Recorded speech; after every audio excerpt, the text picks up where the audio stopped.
Saludos oyentes de la Noche de Radio, gracias por escucharnos. Hoy es jueves 26 de diciembre del 2024. En su alocución de antes de Nochebuena del presidente del Gobierno, Pedro Sánchez nos dijo que cuenta con todos los incentivos para poder llegar al 2027.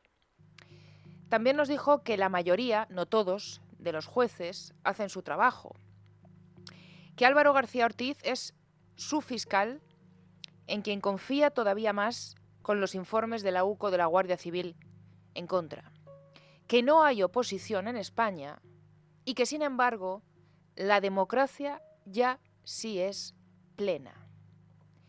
Y lo es, nos dijo a todos los españoles Pedro Sánchez, porque ahora lo que importa es que ha llegado el momento, su momento, para la foto con Puigdemont. Hoy cuenta ABC que Pedro Sánchez lleva semanas tratando de reunirse con el fugado, el escenario habría sido el Parlamento Europeo, pero que ha sido Puigdemont el que parece que se resiste, porque según las fuentes que cita este periódico, abro comillas, es como si una persona que está en números rojos va a pedir una hipoteca. Pero Sánchez lo va a intentar. Emma López es miembro de la ejecutiva del partido. Con respecto a los encuentros, pues yo respondería que normalidad democrática, que este partido y este gobierno se ha caracterizado precisamente por diálogo, diálogo y diálogo, y es lo que ha permitido que se lleguen a tantos acuerdos a lo largo de esta legislatura en un Parlamento muy fragmentado, a diferencia de otras fuerzas políticas que son más de aislarse. Nosotros somos más de tender puentes. Porque en eso están hoy en el Partido Socialista, en anticiparnos la nueva rendición de un presidente que probablemente sabe que eso sea ya lo único que le queda. Aferrarse a una legislatura en estado terminal porque el resto, cada día que pasa, es más imprevisible. Hoy se ha producido un segundo movimiento del juez instructor de la causa abierta al fiscal general en la misma semana. Y además, ¿en qué semana? Después de pedir el lunes toda la agenda telefónica de Álvaro García Ortiz, de querer identificar a todos esos contactos para tratar de recuperar los mensajes eliminados, el juez de la Sala de lo Penal, Ángel Hurtado, quiere ahora que declaren como testigo los fiscales clave de la revelación de secretos del novio de la presidenta madrileña, es decir, Almudena Lastra, fiscal superior de la Comunidad de Madrid, y Julián Salto, fiscal de delitos económicos. Los dos, ambos, están citados para el próximo 16 de enero. Lastra fue quien recibió la orden, recordarán, de García Ortiz de remitir a los medios de comunicación esa nota de prensa que contenía los datos reservados del empresario González Amador. Y Salto es el fiscal que, estando en un partido de Champions aquella noche del 13 de marzo, tuvo que salir para remitir los correos electrónicos que había solicitado el fiscal general. Los mails que se enviaron Salto y la pareja de Ayuso acabaron en el Gmail personal de Álvaro García Ortiz. Conviene recordar que en su declaración ante el Tribunal Superior de Justicia de Madrid, Almudena Lastra aseguró que la publicación de ese comunicado fue una orden con la que ella nunca estuvo conforme, no quería. Es más, ella entrega esos WhatsApps que son los que ahora no aparecen, pero que ella sí que conserva en su teléfono móvil. Lo que dice el magistrado en su auto, el magistrado Hurtado, que con independencia de que pueda reiterarse en alguno de los aspectos sobre los que ya declaró, abro comillas, conviene que aporte información en relación con el intercambio de mensajes que mantuvo directamente con el fiscal general del Estado, así como valorar el ofrecimiento que hizo para el volcado de los correos electrónicos y WhatsApps que mantuvo con la Fiscalía General del Estado, cierro comillas. Pero no son los únicos citados. Además, de la fiscal superior de la Comunidad de Madrid y del fiscal de delitos económicos, el juez Hurtado también quiere escuchar, también quiere que declaren como testigos, pero ya el 21 de enero, los responsables de comunicación también de la Fiscalía de la Comunidad de Madrid y de la Fiscalía General del Estado. ¿Para qué? Para que expliquen o para que muestren las conversaciones que mantuvieron en las horas en las que sitúa la filtración que, y en esto insiste el juez, a nivel indiciario pudiera haber salido de la Fiscalía General del Estado. Hasta ahora, hasta el momento, no hemos escuchado al fiscal, pero lo que dicen desde la Fiscalía es que, se trata de desvincular el borrado de los dispositivos de García Ortiz de un intento de ocultación, y lo que se nos cuenta, otra cosa es que sea más o menos creíble, es que responden a un protocolo de seguridad interna. Lo que pasa es que al mismo tiempo no paramos de escuchar o de leer a fiscales en diferentes medios de comunicación asegurar que esa práctica de habitual no tiene nada. Pero como decimos, a fecha de hoy todavía no hemos escuchado al propio fiscal general, que cuando sí ha querido ha comparecido en algún medio de comunicación. Pero mientras el juez Hurtado sigue avanzando en este asunto, estábamos pendientes, ha dado pasos muy importantes en esta semana de Navidad.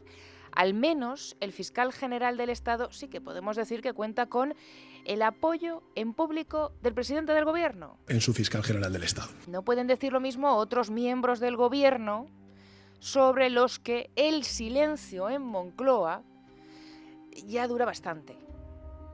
Quizá es señal de que ya no importa dejarles caer.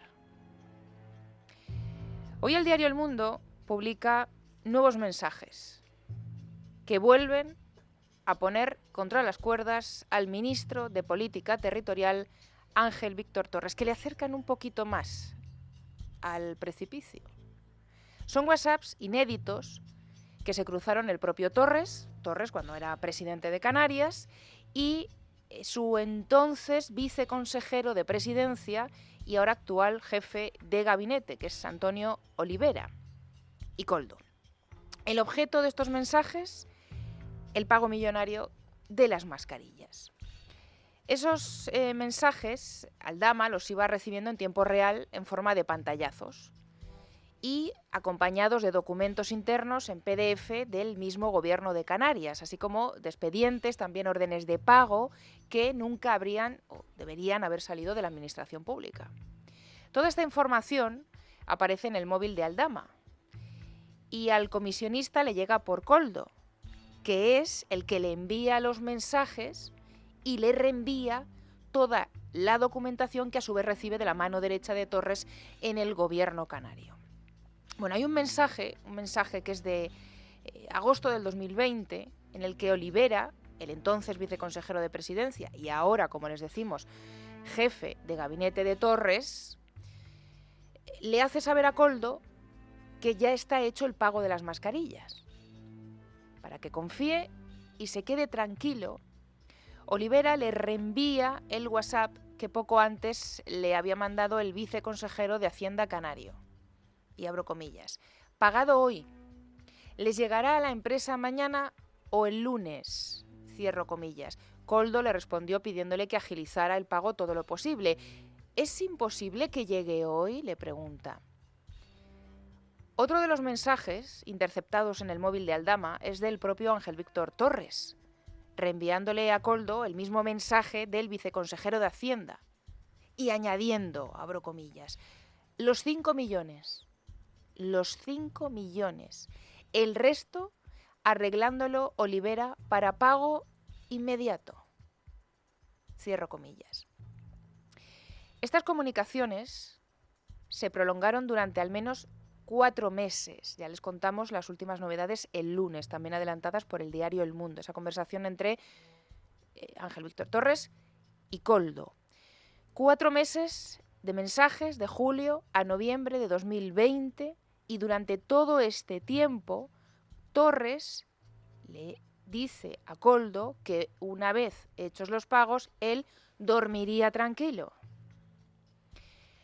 Estos mensajes que hoy publica el diario El Mundo y que les acabamos de contar, que les acabamos de leer, acreditan cómo el gobierno canario le remitió a Aldama, a través de Koldo, no solo el estado de sus transacciones, también los expedientes y toda la documentación interna del Ejecutivo canario. Después de estas nuevas revelaciones, a Torres ya no le hemos vuelto a escuchar decir que Víctor de Aldama no se sabe su nombre, que le llama Víctor Ángel, que cómo va a hacer o va a tener una confianza o una relación estrecha con alguien que no sabe ni cómo se llama.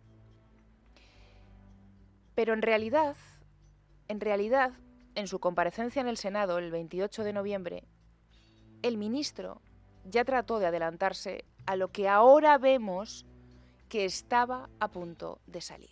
Si yo dijera aquí que no he visto una persona determinada y resulta que luego aparece una foto con esa persona en un acto público, o aparece en un aeropuerto, o aparece en un encuentro con más personas, o aparece en un cumpleaños determinado con personas que tú conoces pero no a él. Y lo que tengo que decir es que yo no voy a decir que no conozco a nadie para que luego aparezca una reunión, una foto, un acto determinado donde esté esa persona. Le faltó decir unos mensajes. La investigación está avanzando y cada vez se va estrechando más el círculo. Y no sería la primera vez que un señalado por Aldama va cambiando su discurso, una vez que se ve acorralado por las pruebas y por las evidencias que vamos conociendo. Primero, el que acusa tiene que demostrarlo, porque si no, al final, parecía que estemos viviendo en el mundo al revés. Porque tendrá que ser el señor Aldama quien pruebe esas insinuaciones. Si quiere manchar el nombre de personas honradas, lo que tiene que hacer para colaborar es presentar pruebas. Cuando a uno se le señala, por lo menos, que en esas declaraciones se hubiera puesto encima de la mesa alguna prueba. Serán otros los que tendrán que comprobar y atestiguar y demostrar que estuvieron aquí. Cuando alguien acusa, lo tiene que demostrar. Pero lo cierto es que no hay un día sin pruebas, o sin pantallazos de WhatsApp, o sin alguna que otra copia de documentos oficiales. Y no solamente de Torres. Hoy el diario El Español insiste en la información que publicó hace unos días sobre José Luis Ábalos y que decía que el exministro socialista se compró un local en Valencia con dinero que le dio Víctor de Aldama, después de haberle facilitado el pelotazo de las mascarillas. Ábalos, lo saben, lo negó todo. Es su estrategia de defensa desde el primer día. Negó conocer a Aldama hasta que salen las fotos con él. Y respecto a esta operación de compra, dijo Ábalos que no tenía ni idea de que hubiese participado en ella el comisionista, todos los trámites. El problema para José Luis Ábalos es que la UCO encontró el contrato en el teléfono móvil de Aldama y, revisando los datos, la documentación, pues descubre algo más. El documento fue redactado en la oficina de Víctor de Aldama en Madrid. ¿Qué ha dicho Ábalos? Pues ha dicho que esto fue cosa de Koldo y que para Koldo toda la responsabilidad. Hoy lo que vemos en El Español son las escrituras del local, los pagos y de dónde procede ese dinero. Y lo más llamativo, cuenta este periódico para la UCO, es que el inmueble pasa en cuestión de horas, de muy poco tiempo, de costar 110.000 euros a 90.000. La entrada para adquirir el local se rebajó a 10.000. Y luego en lo que quedó por pagar resulta que también se acaba haciendo otra rebaja de otros 10.000 euros más. El contrato menguante. Pero Ábalos ya sabemos cómo acabó en el gobierno y cómo acabó en el partido. Lo que falta ahora por saber es quién será el siguiente. Porque la lista de atrapados cada vez es más larga. Llegados a este punto, los hay que prefieren seguir callados, como estrategia de defensa, por ejemplo, como la presidenta del Congreso. Los hay que han decidido que es mejor salir a desdecirse, pero de una forma en la que no lo parezca. La mentira, el bulo es lo que lamentablemente estamos viendo también en los tribunales. Cualquiera puede decir algo sin que se le pida que ponga pruebas encima de la mesa y desde luego lo que van a hacer los señalados es defenderse. Los mensajes que ha publicado El Confidencial se enmarcan en un proyecto de reactivación turística que nos llegó al Ministerio y también al Ayuntamiento y a la comunidad y que se desechó. Bueno, este es el caso más reciente, el que acaban de escuchar ustedes. Es el de Reyes Maroto, exministra de Industria, Comercio, Turismo y ahora portavoz del Partido Socialista en el Ayuntamiento de Madrid. ¿Qué sucede entre estas dos declaraciones de Reyes Maroto que acaban ustedes de escuchar?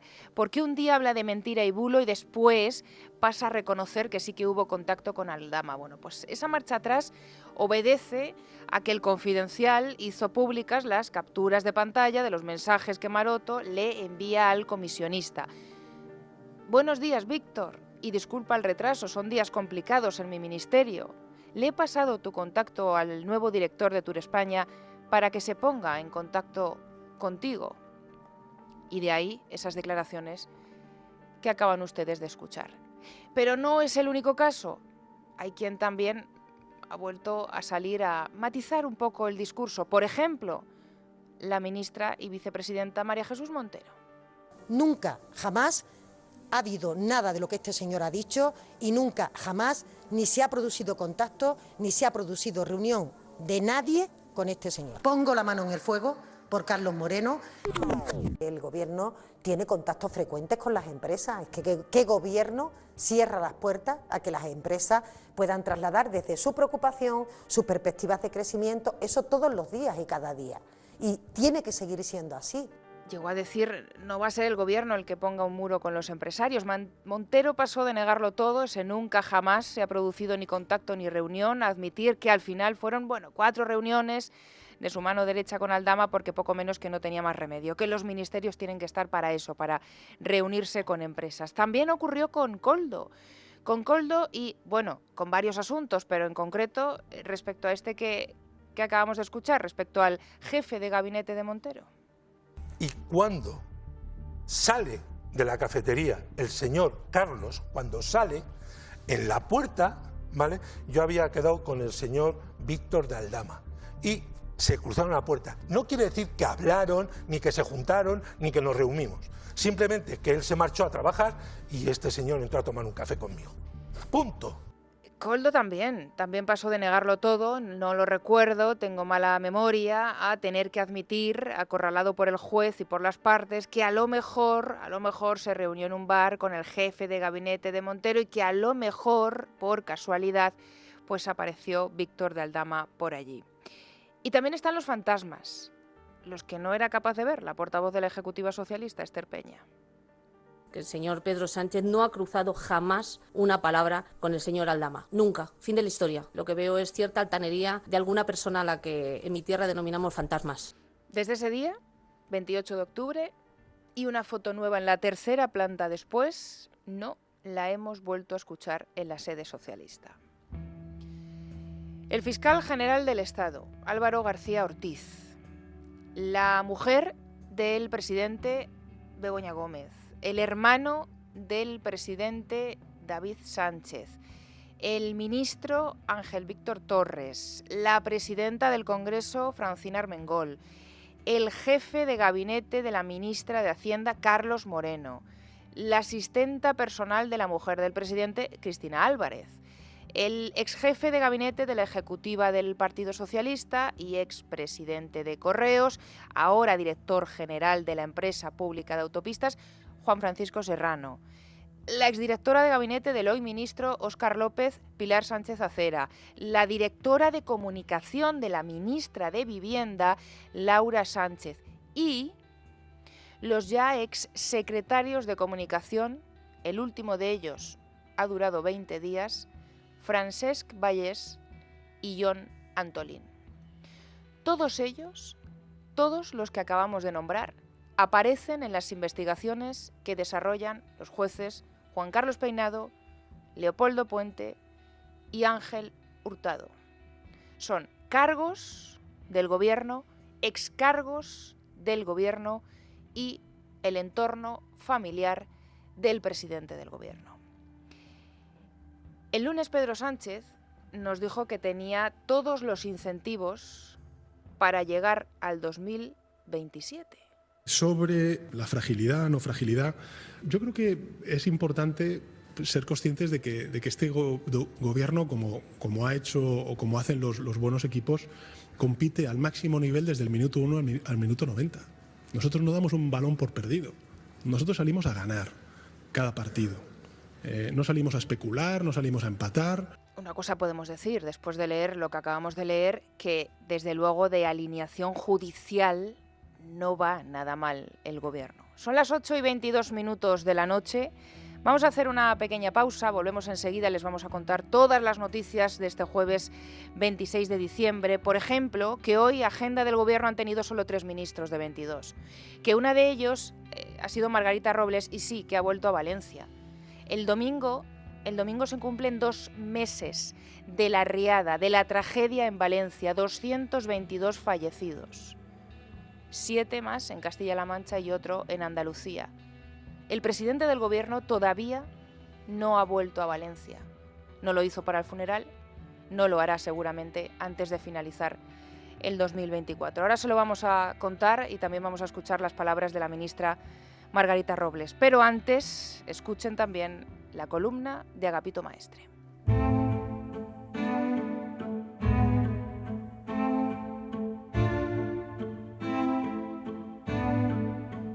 Pido la paz y la palabra. La coalición gubernamental está hecha del mejor acero del mundo.